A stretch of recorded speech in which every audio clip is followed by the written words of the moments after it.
"Security, please escort Mrs. Cole out of the building."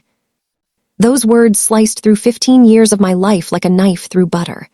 I sat frozen, my ID badge still hanging from my neck, my company laptop halfway across the conference table. Brian, my brother-in-law, leaned back in his chair with that smug half-smile I'd grown to recognize over family dinners. "It's not personal, Evelyn, just business. We've decided to let you go." The words burned in my chest. People watched through the glass wall, people I'd hired, trained, and defended during budget cuts. Their eyes darted away the second I looked at them. And then there was Mark, my husband, standing near the window with his hands buried in his pockets, not saying a damn thing. "Brian," I managed, keeping my voice steady despite the tremor in my hands, "you're firing me after 15 years.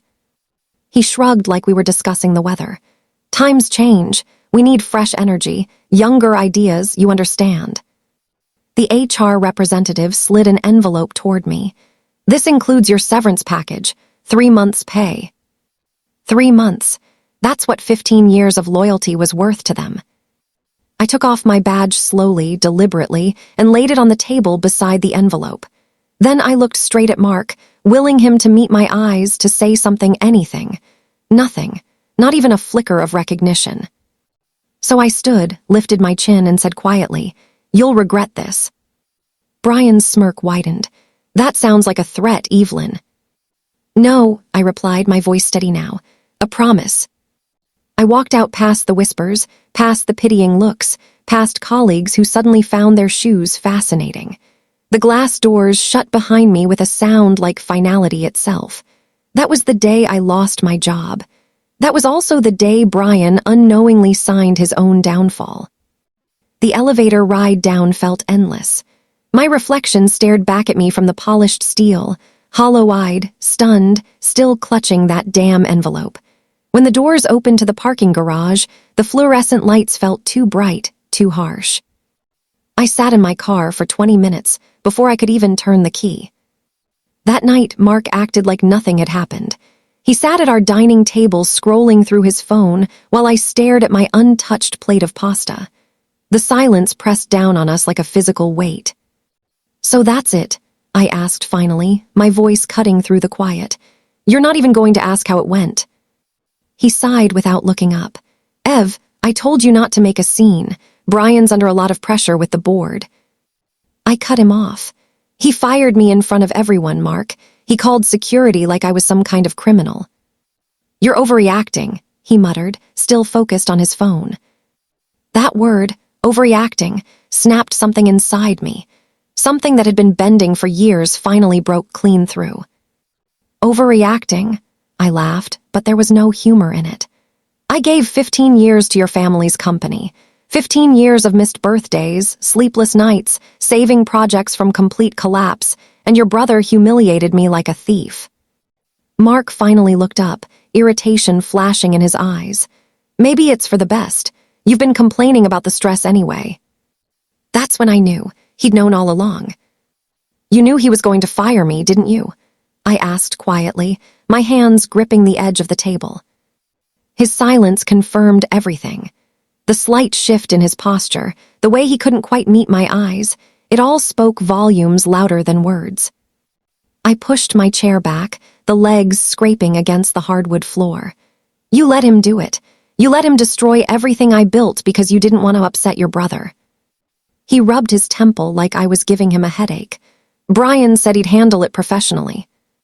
I whispered, barely trusting my voice. "He called security on me, Mark." That night I slept in the guest room, not out of anger, though there was plenty of that, but out of clarity. The kind that hurts like a clean cut but leaves no room for doubt.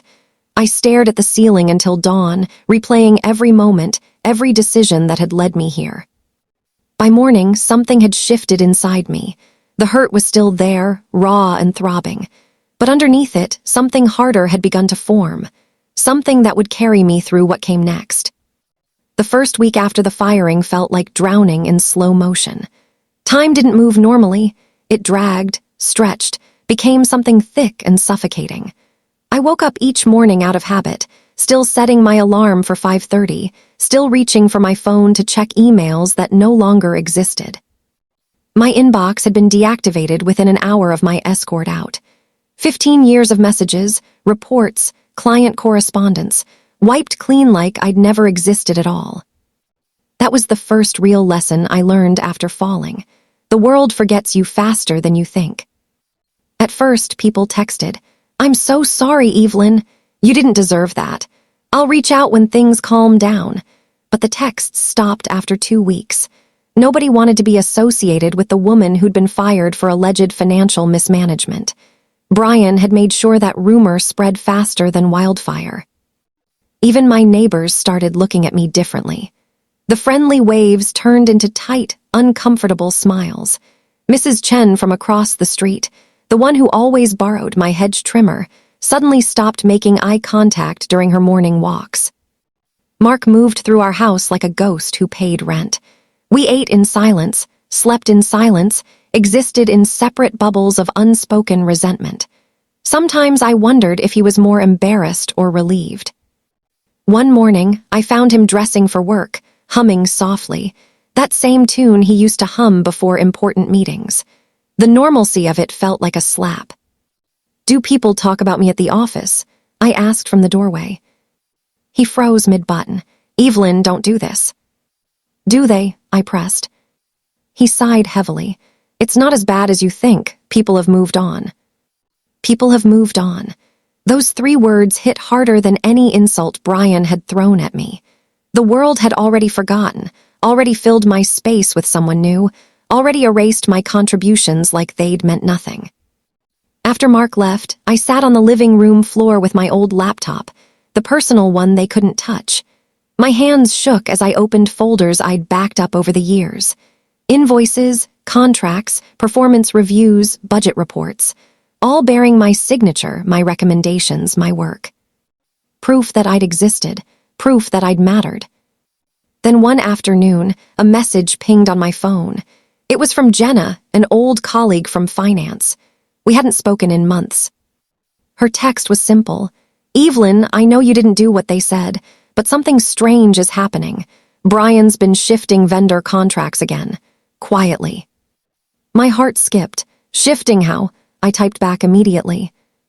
Same old pattern, new company names, but the bank routing numbers look familiar.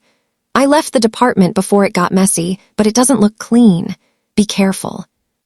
I stared at that message for a long time.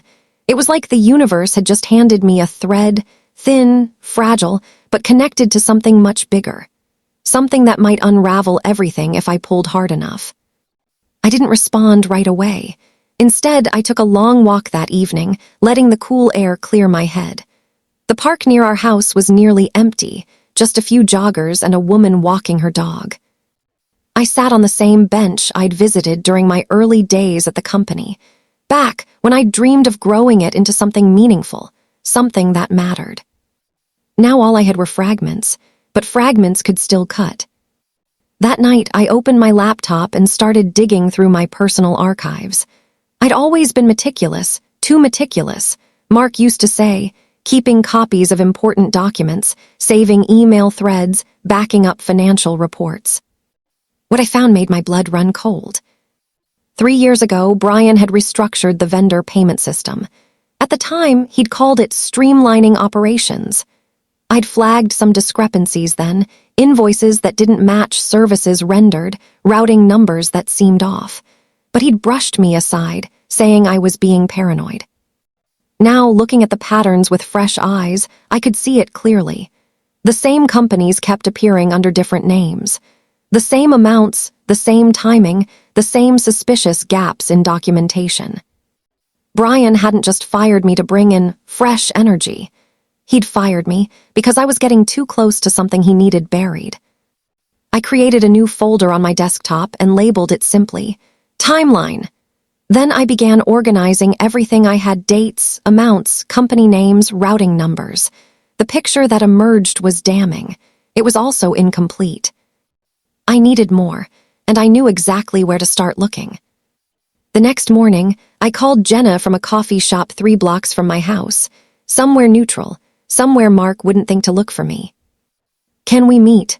I asked when she picked up. "Not at your office, somewhere quiet." She hesitated. "Evelyn, I don't know if I should get involved in." "Please," I interrupted. "Just coffee, 30 minutes." We met that afternoon at a small cafe downtown, the kind with mismatched furniture and indie music playing too loud. Jenna looked nervous, her eyes darting to the door every few minutes. "I shouldn't be here," she said immediately, wrapping her hands around her coffee cup. "If Brian finds out I talked to you." "He won't," I assured her. "I just need to understand what you saw." She took a deep breath. "After you left, Brian reorganized the entire procurement department. New vendors, new contracts, new approval processes. But when I was closing out the quarterly reports, I noticed something. The new vendors, most of them don't have proper business registrations. They're shells." My pulse quickened. Shells. Paper companies. They exist on paper, but there's no real business behind them. The money goes in, but I can't trace where it goes after that. Jenna slid a flash drive across the table. "I made copies before I transferred departments. I don't know what you're going to do with this, but you deserve to know the truth." I took the drive, feeling its weight in my palm. "Thank you." She stood abruptly. "I was never here, Evelyn. We never talked." After she left, I sat there for another hour, staring at that tiny piece of plastic that held the potential to change everything. Part of me wanted to throw it away, to move on, to let Brian and Mark and that whole toxic world fade into my past. But another part, the part that had built my career on precision and truth, couldn't let it go. That night, I plugged the drive into my laptop. What I found confirmed everything Jenna had hinted at and more. Spreadsheets full of transactions to companies that didn't exist. Invoices signed with my old electronic signature, forged, clearly, because the dates were after my termination. Brian wasn't just running a scheme. He was framing me for it, building a paper trail that would lead investigators straight to my door if anyone ever started digging. My hands trembled as I copied everything to my encrypted backup. Then I did something I hadn't done in weeks. I smiled. The realization that Brian was framing me changed everything. This wasn't just about my firing anymore. This was about my freedom, my future, my entire reputation. If his scheme ever came to light, I'd be the obvious suspect. I spent the next few days in a fog of anger and determination. I couldn't go to the police yet. I needed more evidence, something that directly connected Brian to the shell companies. The forged signatures helped, but I needed proof of his involvement. I started researching forensic accounting.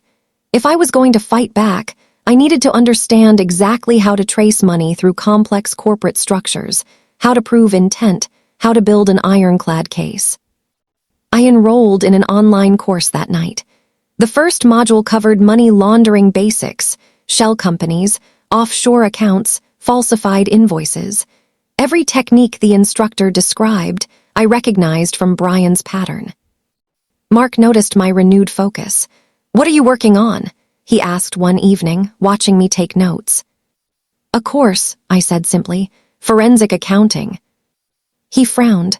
"Why?" "Because I'm not done learning," I replied, not looking up from my screen. He didn't ask again. 3 months after my firing, I received an unexpected call. Caroline Webb, owner of a small auditing firm downtown, had gotten my name from Janet Morrow, my former supervisor from before I joined the Cole family business. "Janet speaks very highly of you," Caroline said during our phone interview. "She says you're the most detail-oriented analyst she's ever worked with. I'm looking for someone exactly like that." I almost laughed. After months of rejection letters and ghosted applications, someone actually wanted to hire me. "When can you start?" Caroline asked. I started the following Monday. Caroline's office was tiny, 5 desks, a cramped conference room, and a coffee maker that looked older than me.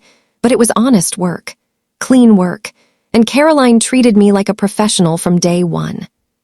"I don't care about your last job," she told me during my first week. "I care about what you do here." Those words meant more to me than she could know. The work itself was straightforward, analyzing small business accounts, identifying discrepancies, helping owners understand their cash flow. It was nothing like the high-stakes corporate environment I'd left behind, but it let me breathe again. Working at Caroline's firm gave me something I desperately needed: stability and purpose. I spent my days untangling messy ledgers and my evenings continuing my forensic accounting coursework. Every lesson sharpened my understanding of how people like Brian operated. I learned about red flags in vendor relationships, about how shell companies hide ownership through layers of registration, about the telltale patterns that separate honest mistakes from deliberate fraud. And with every new concept I mastered, I grew more confident that I could eventually prove what Brian had done. One afternoon, Caroline dropped a thick file on my desk. "This one's complicated," she warned. "City contract with multiple subcontractors. The numbers don't add up and the client's worried about compliance issues." I opened the file and started reviewing the documentation. Most of it looked routine: construction permits, labor costs, material invoices. Then I reached the subcontractor list and felt my heart stop. One of the companies listed was Rick Stahn Consulting.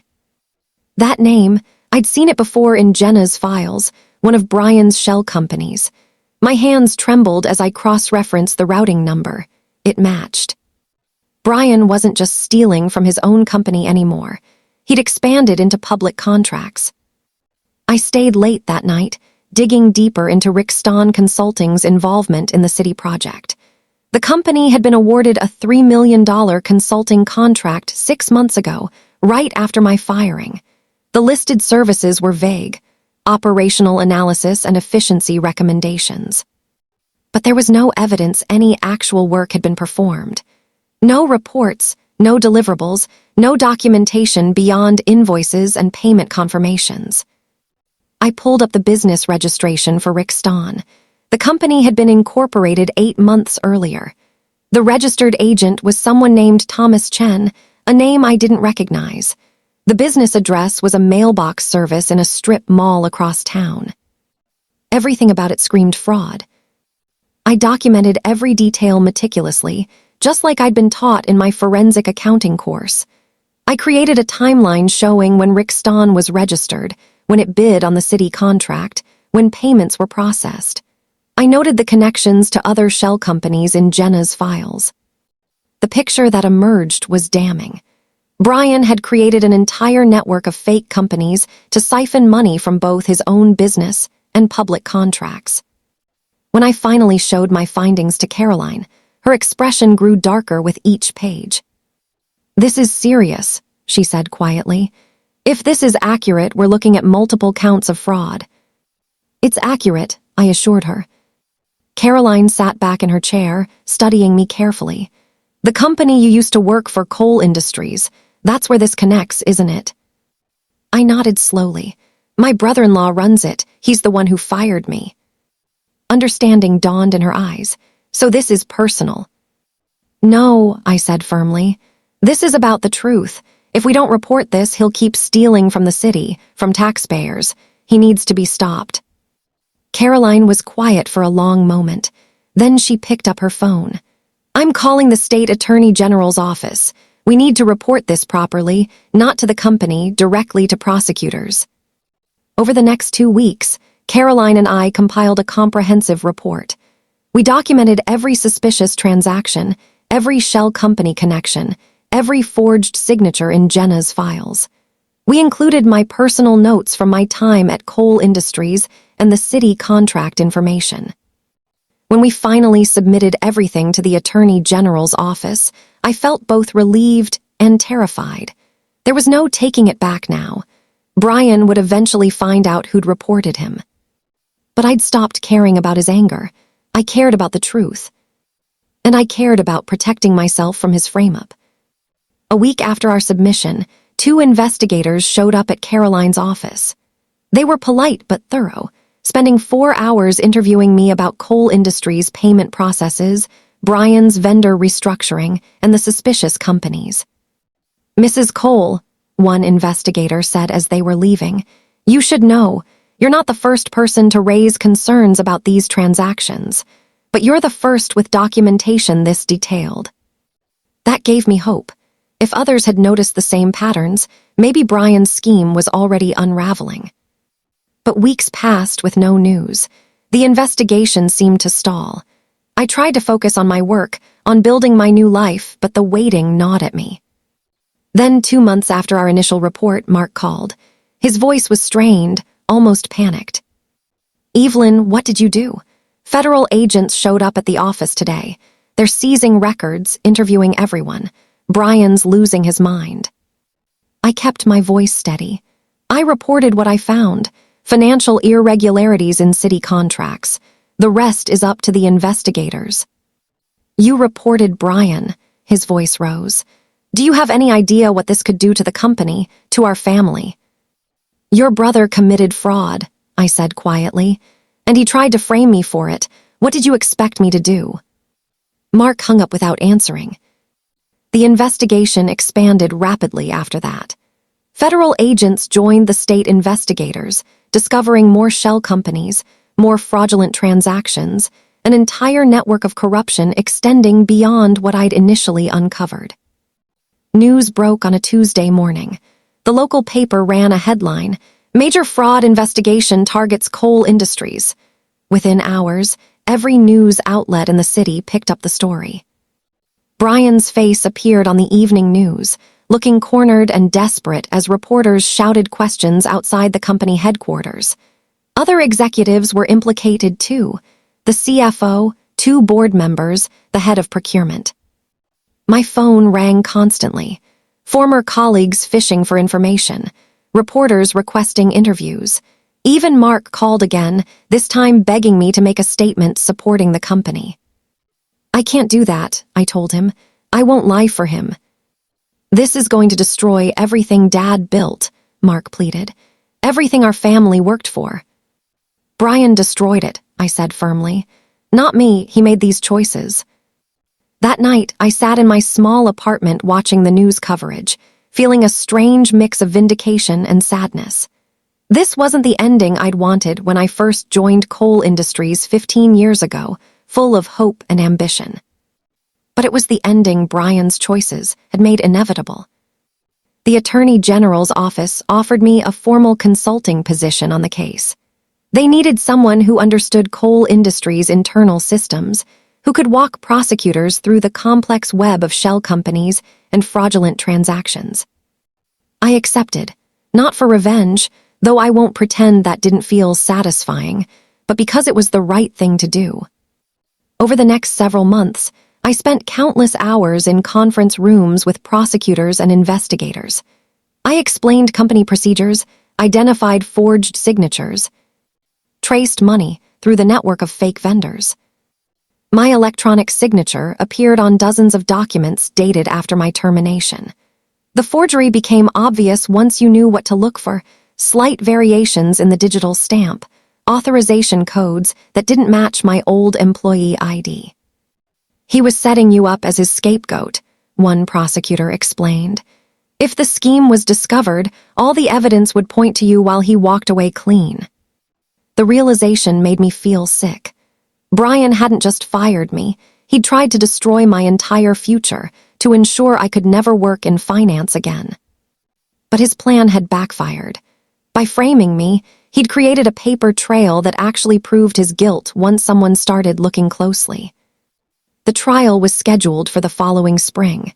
7 months of preparation, of reviewing evidence, of preparing testimony. When the trial finally began, the courthouse was packed with reporters and spectators. Brian sat at the defense table in an expensive suit, trying to look confident, but I could see the fear in his eyes when he glanced my way. I testified for 2 full days. The prosecution walked me through the financial records step by step, having me explain how the shell companies worked, how money was diverted, how signatures were forged. Brian's lawyer tried to paint me as a disgruntled ex-employee seeking revenge, but the evidence spoke louder than his insinuations. Bank records, incorporation documents, email chains, everything supported my testimony. When I identified Brian's handwriting on several key documents, I watched his lawyer's shoulders slump. That was the moment I knew we'd won. The defense tried to argue that Brian had been misled by subordinates, that he'd trusted the wrong people, that he was a victim too. But the jury didn't buy it. After 3 days of deliberation, they returned guilty verdicts on all major charges: wire fraud, money laundering, theft of public funds. The list went on. Brian was sentenced to 12 years in federal prison and ordered to pay back over $40 million in stolen funds. The CFO got 8 years. The procurement head got 5.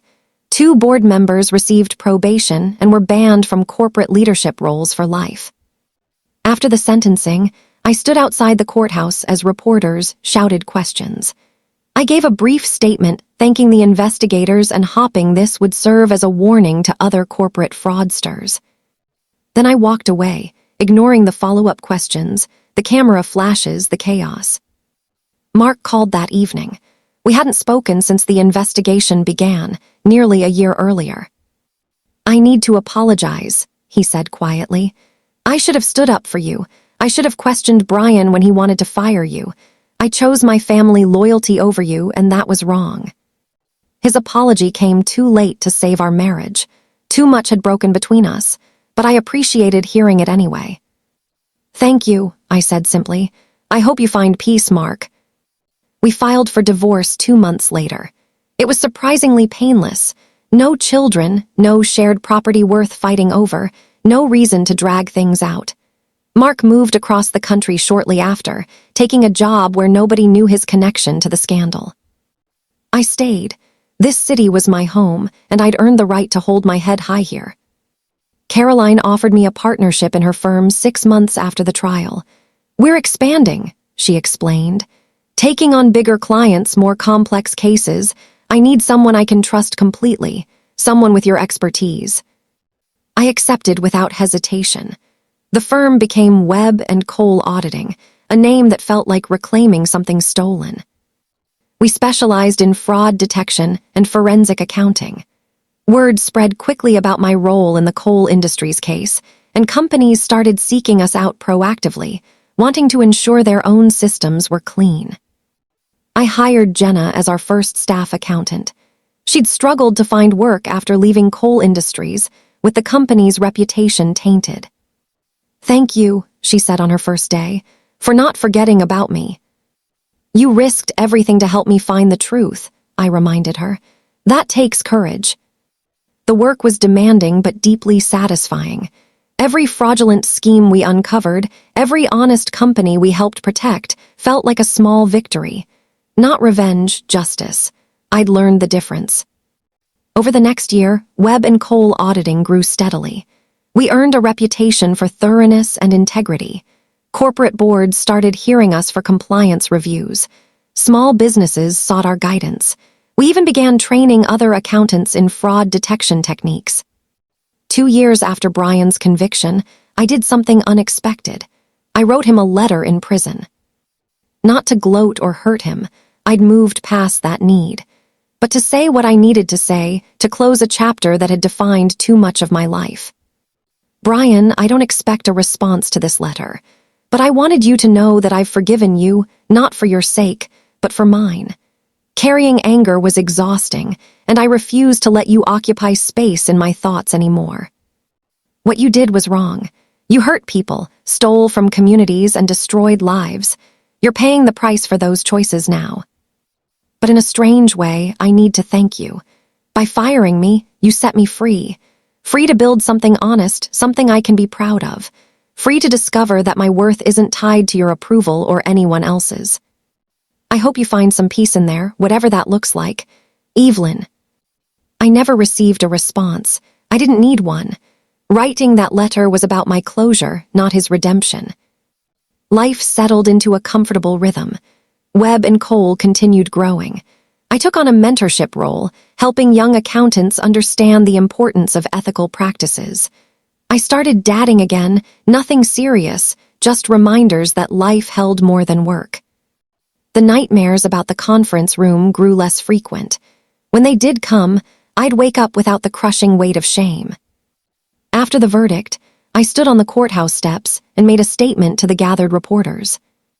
This lawsuit was never about money, I said clearly.